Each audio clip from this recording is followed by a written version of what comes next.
Hi Scorpio, thank you so much for checking out the channel. We are officially 4 months old. Do you believe that? That's crazy. Please remember to subscribe, to comment, and to like this video, as well as check me out on Facebook and Instagram at claire.voyant.queen and Twitter at _Claire_voyant. I would greatly appreciate it.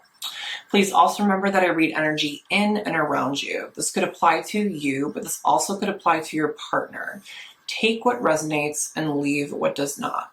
Please also remember to check out your other placements, such as your sun, your moon, your rising, and your Venus for more messages and more content. But thank you so much. I cannot wait to get started. Hi Scorpio, welcome to your November 2020 love and relationship reading. Thank you so much for watching, and happy birthday, happy Scorpio season. Let's jump right in. Tell me about Scorpio. Tell me about Scorpio. Tell me about Scorpio for November of 2020. November 2020, Scorpio, November of 2020. Tell me about Scorpio. Scorpio for November of 2020. Okay. Tell me about Scorpio for November of 2020.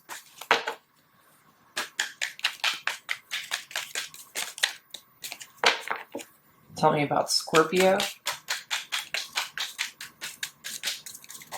for November of 2020. One more shuffle. Scorpio. Perfect.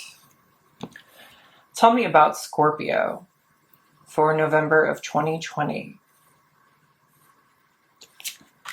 We have new love. A new person has stirred your romantic feelings. Okay. We have separation. Time apart from your partner is on the horizon. And we have trust. The situation is calling for you to have faith. It's funny. I'm a Scorpio. My birthday is actually tomorrow. And this card just came out for me a couple moments ago. So it looks like we're on the same page. So it feels like there is some sort of new connection here. Obviously, we have the new love card. A new person has stirred your romantic feelings. So it feels like we're kind of reading for this new person, which is really exciting. I do feel like you are at a distance from this person because we do have separation. Time apart from your partner is on the horizon. So this feels like not only is it a new connection, but it feels like, you know, emotions haven't necessarily been expressed yet, or you might be at a distance, or this might be kind of like a crush situation. And then we also have trust. The situation is calling for you to have faith. So I really think that whatever is on the board here, whatever is coming in here is really positive, is really great. But I feel like it hasn't had time to essentially, to blossom might be a good word, to blossom, right? Let's pull some animal spirit cards and we will go from there. I'm going to kind of rearrange this here. Get some more room on the table.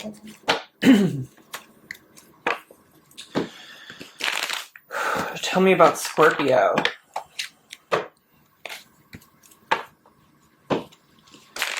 Tell me about Scorpio.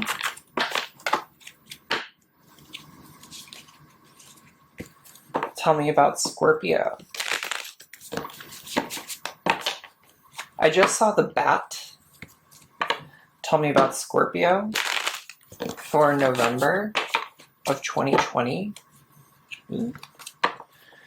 Tell me about Scorpio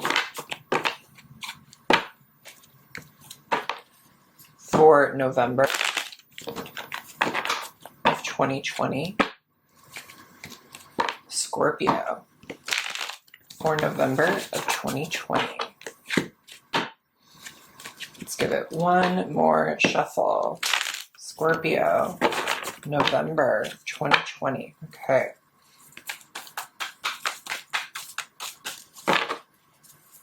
Scorpio, November of 2020. I feel like these cards really want to talk. I feel like they're very, very bouncy. Okay. Let's pull this down a little bit. Okay, Scorpio, you can't make this shit up. You cannot make this shit up.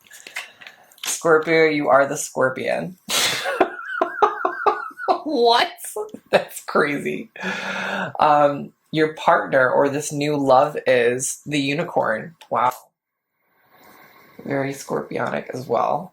In your emotional connection, we have the mouse. And in your physical connection, we have the deer. Okay. I'm already really liking this. This is really beautiful. Let's go ahead. We're going to start reading from the book. I like you to have as much information as possible. So let's find the scorpion. I can imagine, if you think about all the qualities of Scorpio, I think you can probably imagine what the scorpion is already about. But we're going to go for it anyway. Scorpion. Passionate, competitive, tends towards isolation. The scorpion is a passionate and determined creature. Their career is very important to them, as are a few select friends. Sometimes the scorpion's heat festers and they focus on an unresolved event from the past, usually a situation where they are left feeling burned. The scorpion card says it's time to come clean about your feelings so everyone can heal and you can get back to your usual fiery but fun self. I really do not get the impression that you are currently feeling that your heat is currently festering, that you're focusing on an unresolved event from the past, that you're feeling burned. I really don't get that impression. I think this is merely here to say, yes, this reading's for you. Yes, you are in your element. Yes, you are in your energy is kind of what it feels like. It feels like you are essentially in a very good place. We are in Scorpio season. This is your year or your month out of the year. And it feels like you're in your power. And I really like that. I really like that energy a lot. I wanted to say too, I was thinking over the past couple weeks about the scorpion, and I kind of just wanted to tell you this. I feel like I've told you this before, but I think it's really interesting, so I'm going to repeat it. So if we think about the water signs, right, we have Scorpio, but we also have Pisces and we have Cancer, right? And when we think about the animal associated with each of those signs, we think of the scorpion being the Scorpio, we think of the fish being Pisces, and we think of the crab being Cancer. And what's odd about those are that the only two animals that actually live in the water are the fish and the crab, right? Because scorpions don't live in water. So if scorpions don't live in water, why is it deemed a water sign? You know what I mean? Scorpions actually live in the desert, right? In this deck, they're billed as a fire sign, right? I'm gonna take a sip of water. So they have a lot of fiery energy associated with Scorpio. So even though Scorpio is a water sign, it actually is almost like an honorary fire sign as well. So you might have a fire placement in your chart or something of that nature, or you might have a lot of passion and a lot of intensity when it comes to this connection. But I just think it's a really interesting thing to kind of contemplate and, kind of see where that fits in for you, see where that appeals to you. Let's jump in with Unicorn.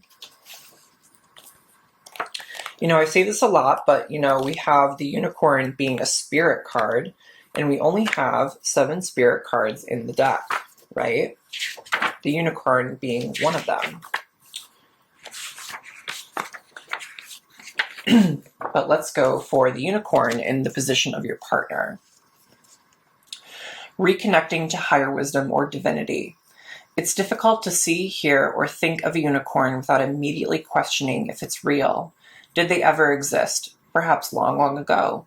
The mind answers maybe, or it could be, or no way. This very contemplation explains our relationship with divinity and encapsulates our wavering belief in the unicorn. We wonder what divinity is. We wonder where our intuition comes from and if we can really trust it. There's that word trust again. Pretty interesting. We already have trust on the board. We think about the higher power and our mind hesitates between yes, no, and maybe. Is it male or female? Does it have a name? Is it just a feeling? The unicorn card appears and wakes us up to curiosity about the higher self and the divine. It is a card of questioning, exploring, and contemplating the inexplicable. The mind's eye knows there is something beyond our day-to-day lives, a deeper dimension to our experiences. The mind's eye reaches and reaches and reaches out to grasp something more. You are the unicorn and you've begun your quest for the answers. This is really interesting. It's funny that trust came up because as soon as I started reading the unicorn, right, it's all about our third eye. It's all about our intuition. It's all about, Scorpio is deemed as one of the most psychic signs of the zodiac, right? And so for the unicorn to appear, it almost feels like there's like a psychic connection here, or it feels like, you have some sort of strong intuition towards this person, like maybe you know them intuitively, or you can relate to them intuitively, or something of like that nature. And I have a feeling like this trust here is not only for you to trust like in the situation, right? For you to trust in this relationship. It's really for you to trust in your intuition. It's really for you to trust in your intuition when it comes to this new connection, when it comes to this new person. They're asking you to trust. I just heard have faith as well. Have faith really jumped out at me too. Perfect. Let's go to the emotional connection as the mouse. The mouse. Mouse, detail-oriented, small-minded, nitpicky, and nervous. The mouse has an innate desire to tend towards the details. It often spends its days fixing, preparing, or organizing and scrutinizing.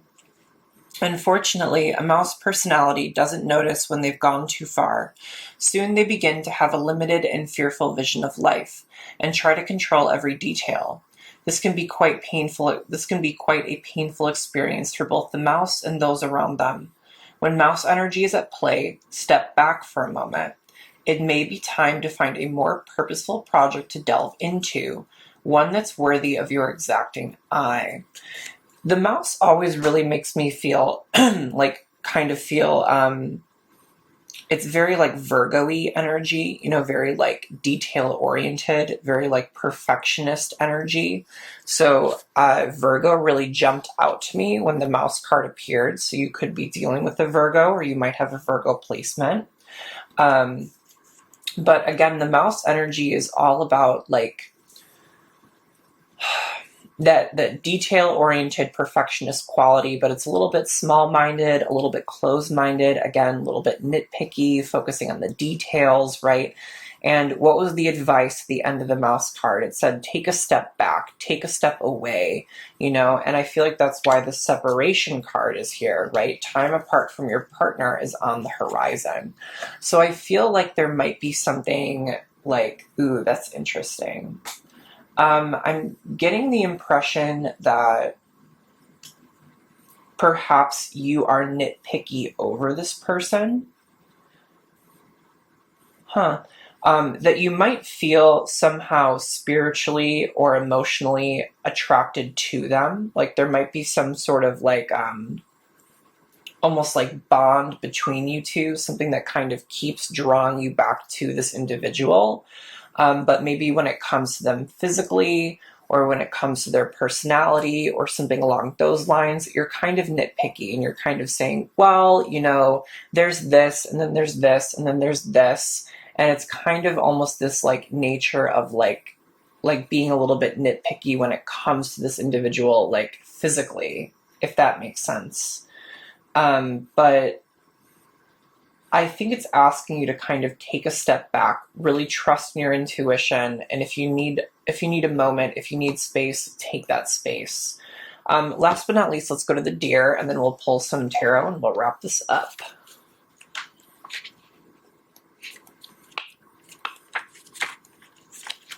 The deer. Loving, intuitive, graceful, the mother. The deer represents the feminine aspects of earth energy.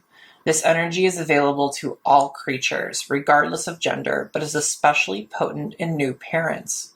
During the first few days, they are fully present, nurturing, and calm. Their inner beauty radiates, and a sense of grace calms the room. A deer personality affects others in this way, drawing them toward a quiet tenderness.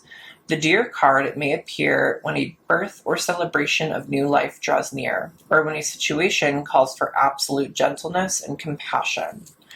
I'm really getting the impression, the deer card for me, you have the deer card and you have the elk card in this deck, and they both kind of relate to me as like the Empress and the Emperor. So you kind of have like the divine feminine, the divine masculine. So this is a card really for me of like motherly qualities, like maternal natures. So there could be, when it comes to your physical connection, when it comes to your physical relationship, there could be some sort of like maternal quality here, some sort of like parent-child dynamic, like emotionally, maybe physically, if this is not about necessarily like a romantic love, if it's something about a little bit more of like a platonic love. But I'm kind of getting the impression that there's like almost like a motherly daughterly quality about this, or like a parent-child dynamic when it comes to this connection and to this relationship. Interesting. Let's pull some traditional tarot and we will go from there. Okay. Tell me about Scorpio. Tell me about Scorpio. Tell me about Scorpio for November of 2020. Tell me about Scorpio.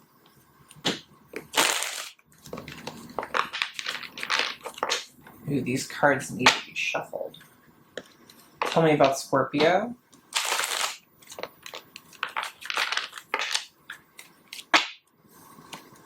Tell me about Scorpio for November of 2020. Tell me about Scorpio. Okay, that feels really nice. Couple more shuffles. Tell me about Scorpio for November of 2020. Ooh, we have the Devil in reverse. That wanted to pop up. Tell me about Scorpio for November of 20. Ooh, Jesus, King of Pentacles in reverse. Tell me about Scorpio for November of 2020. Scorpio for November of 2020. Jesus. And we also have the Seven of Swords in reverse. So you do have 3 reversals already on the board. I'm going to give it one more shuffle. Scorpio, November 2020.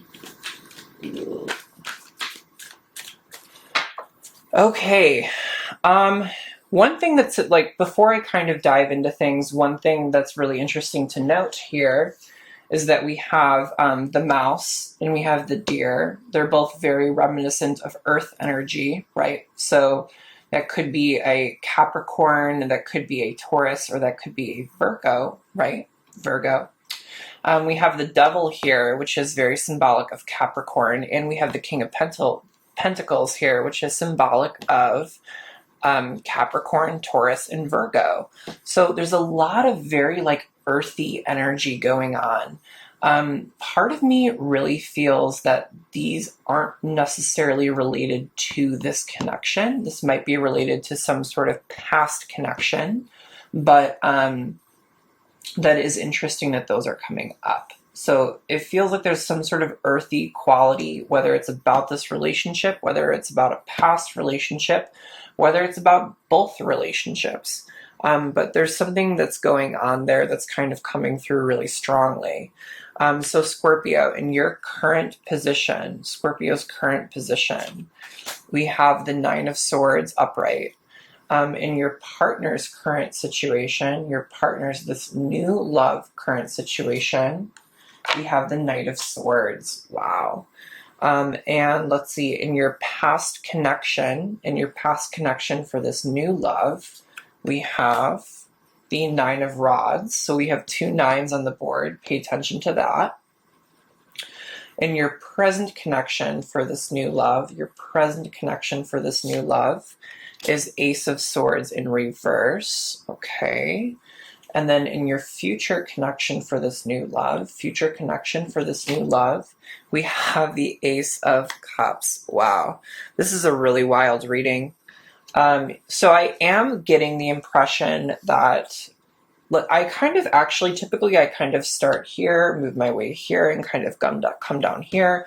But I really want to start down here first. I'm really gravitated towards starting with this past energy. We have the Nine of Rods, right? And we also have the Nine of Swords. And when I get 2 nines on the board, or for instance, 2 aces on the board, I always want to pay attention and kind of read them together. It's just kind of a habit. So because we're reading about nines, we're talking about not necessarily completions, but we're talking about the next step to a completion, right? It's the final hurdle. It's the final moment, right? When we look at this kind of Nine of Rods energy, this man is literally bandaged on his forehead. It looks like he might have like bruises on his face and on his hands. And he just looks exhausted. He just looks tired. But yet all of these rods are kind of like firmly planted. And he feels like he's almost like has some sort of ownership over these rods. So when this card appears, it's kind of like the one last hurdle card, one last hurrah card. You know, rods are symbolic for energy and effort, right? That we put into something. And so this is kind of the last hurdle that we have to do before we complete a project that is essentially incredibly energetically depleting, right? And so that's kind of coming through here in the past. So it sounds like whatever you've been through in the past was a very like energetically depleting situation. And then with the Nine of Swords here, you know, this is kind of the card of dreams. This is the card of nightmares. This is the card of anxiety. This is the card of depression, right? It's essentially like mental taxation, like mental burdens, right? This person is waking up in the middle of the night because they have so much on their mind. They have these 9 swords on their mind, right? So whatever's going on here, it feels like you're kind of finishing up a cycle or finishing up a situation that was very like energetically and mentally draining is what it feels like. And then kind of going into this present energy, we have the Ace of Swords in reverse, right? The aces appear after the tens, right? So the 9 of Swords would go to the 10 of Swords, which essentially is overkill, right? Which is essentially someone who has 10 swords in their back. It's someone who comes out for trauma patients, right? Someone who's been through something so taxing and so draining, right? But they've completed it. But this Ace of Swords is kind of coming through in your present moment, and it is in reverse, and that kind of is indicating to me that there's some sort of new start here, especially with the Ace of Cups, because we have a 1, right? Ones are new beginnings.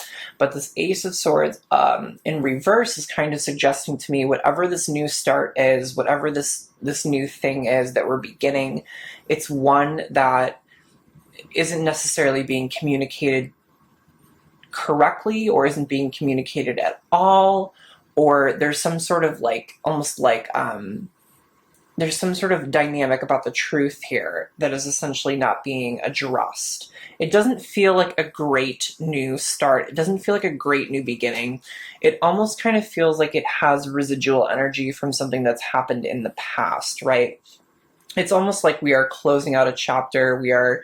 We are kind of putting it to rest, but at the same time, we're taking a hair of it, a very little of it, into this next chapter. But in your future outcome, we have the Ace of Cups, and we have this beautiful cup that's overflowing with water, right? It's literally being offered by the heavens, right? Being offered by the universe, right? Ace of Cups is like new love, right? And look what we have on the board. We have new love. So it feels like this person is kind of coming in for you very closely in the future, right? And it feels like it almost happens when we kind of really put, wow, they're showing me someone like staking a vampire, like almost like putting the stake into a vampire, kind of letting it rest. Letting it rest, I think, is what they're trying to say. Letting it rest, like putting this kind of chapter to rest. Whoever this person is, they are flying in. We have a Knight of Swords, so it could be an Aquarius, it could be a Gemini, it could be a Libra. And this is the fastest knight in the deck, and they are flying through. And the moment this card appeared, the first thing I thought is kind of like knight in shining armor to the rescue. It feels like you're almost kind of like very drained, and you're almost like kind of recovering, but it feels like this person's almost like coming to your side, coming to aid you, coming to support you, coming to provide for you, right? So that's very interesting to see. Briefly going up here now, we have the Devil in reverse, which is really talking about, this could have been some sort of soulmate connection that you're dealing with, because you can't read the Devil without reading the Lovers, right? Because these two people are both in the Devil card and they're in the Lovers card. And in the Devil card, they are essentially linked together, right? So this is talking about possibly some sort of relationship in the past that you were really karmically connected to someone or really emotionally connected to someone. But this is essentially the release of obsession, the release of addiction, the release of a toxic behavior. And it might have been with someone who you were married to. It could have been someone you were in a long-term relationship with. It could have been, it feels like it was a very long cycle. It feels like it was a very long cycle or a very long relationship. This King of Pentacles, is someone who is very fruitful, right? Provides, like has money, has resources, like, has food, has drink for his like kingdom, right? He provides, he's a provider. He's like a businessman, right? He oversees, he rules, right? And that kind of comes out when it's like some sort of like patriarchal, like very like fatherly energy. The weird thing is it doesn't feel fatherly in this moment. It feels more like leaderly, or like almost like emperor-y, like almost like less of like a coupling and more of someone who ruled over you or over a kingdom. And so I feel like we're really releasing this cycle, releasing this person who, honestly, we have the Seven of Swords here in reverse, and this is someone who is stealing. He's leaving two swords here as remnants that 5 of them were stolen, right? This is someone who's stealing, who is lying, who is manipulating, who is cheating, right?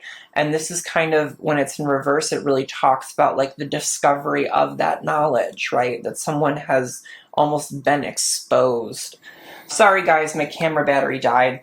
But just to close this out here, it feels like someone is essentially, ooh, that's interesting, I used is.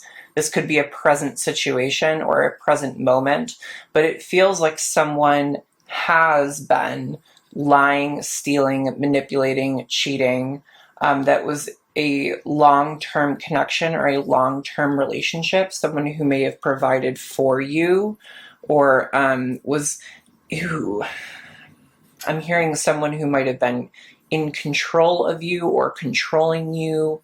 And it feels like it was a very toxic situation. But because all these cards are in reverse, I'm really getting the indication that you're releasing it.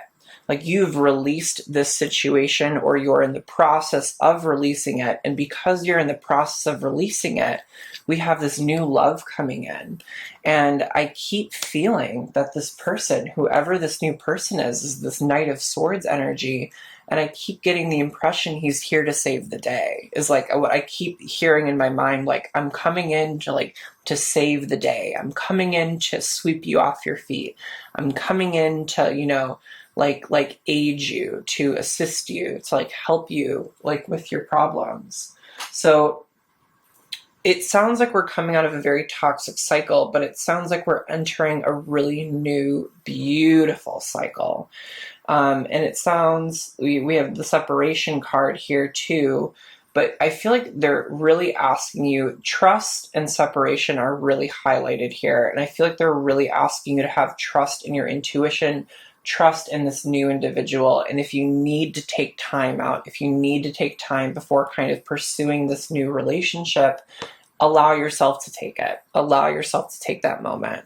But thank you so much for checking out your Scorpio November 2020 love and relationship reading, and I will see you later. Bye, guys.